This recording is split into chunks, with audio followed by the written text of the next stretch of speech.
that's the charm of this really special and unique space. It doesn't look like a museum. It looks like almost the Walker family have just left for the moment and might be back later. Emery Walker was a printer, engraver and photographer. It's one of the only houses that actually has original hand-block printed Morris & Company wallpapers almost in every room. And there are some rare and unusual colourways here that we can see, including willow that's in this dining room.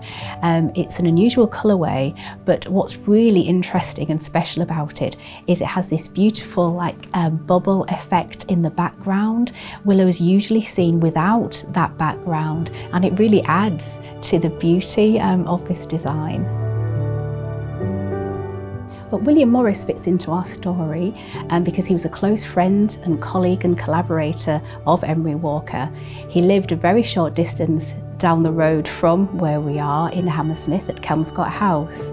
I think it's a really true testament to their friendship that we have so many beautiful mementos of their friendship around us in this house, from Morris's 17th century library chair with the May Morris tapestry cushion placed on it, to the almost like a shrine to Morris in this beautiful drawer that we have in front of us, with Morris's writing implements, his spectacles, the dish of ink he used to mix his ink with, and an uncut woodblock from his Kelmscott press. And we can see an example of that amazing book, the Kelmscott Chaucer, the crowning glory of the Kelmscott press in front of us. And although Walker declined an official partnership in the Kelmscott press, I think it's been said that without him there would be no Kelmscott press. He advised Morris on the ink, the paper, the typography and the design of the book.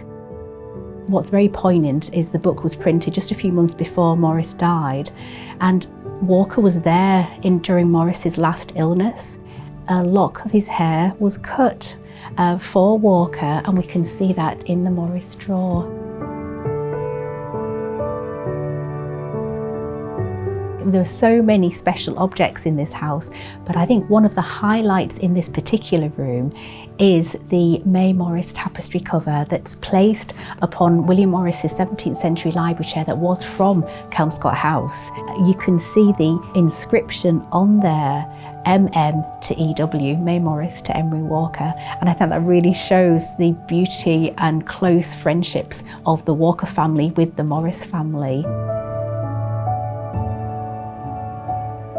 I'm sitting on the first floor at number 7 Hammersmith Terrace in Emery Walker's house, and this is the drawing room. It has a really fine view of the River Thames. The portrait behind me is by Lord Lytton, and it depicts Emery Walker.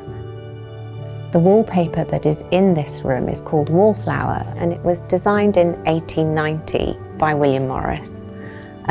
It was apparently designed for the first Lord Lytton, and his son gave the rolls of wallpaper to Emery Walker to decorate his home. I think the thing that makes Morris's patterns really enduring is that he often included British wild flowers. There are willows that line the River Thames, so you see them out of the window here. One of the patterns that stood out was the rose textile, which is used as an upholstery fabric in this room in several situations. You think of William Morris's patterns as having these sort of curving lines going through them, but actually if you study the pattern in depth, it looks as though someone's been pruning a rose bush. The bedroom is the bedroom of Emery.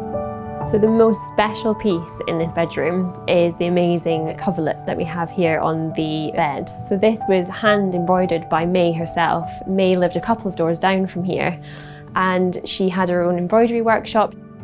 And you can see how well crafted this piece really is. And obviously the house is preserved and it has its own unique designs that we don't have currently in our archive. So you'll see throughout the collection we have signature pieces that shows the friendship over the years. So especially things that were gifted from May to Emery.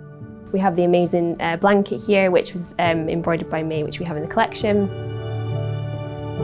There was woodblock printing back in the day, and obviously with embroideries and weaves, it's slightly different, but we're still using looms for the jacquards. We're still using hand-embroidered techniques, and not on the small scale that May herself would use, but still have those elements within what we create. I think the arts and crafts movement definitely has an enduring appeal. Designs are timeless. Morris & Co.'s always been popular, but right now it's really creating a movement. Morris took a lot of his inspiration from the outdoors and what grew in his garden. You can really start to see people bringing that into their interiors, and that's something that's going to stay. People want that outdoor living inside. Emery Walker's house is a really unique survival of a truly authentic arts and crafts interior.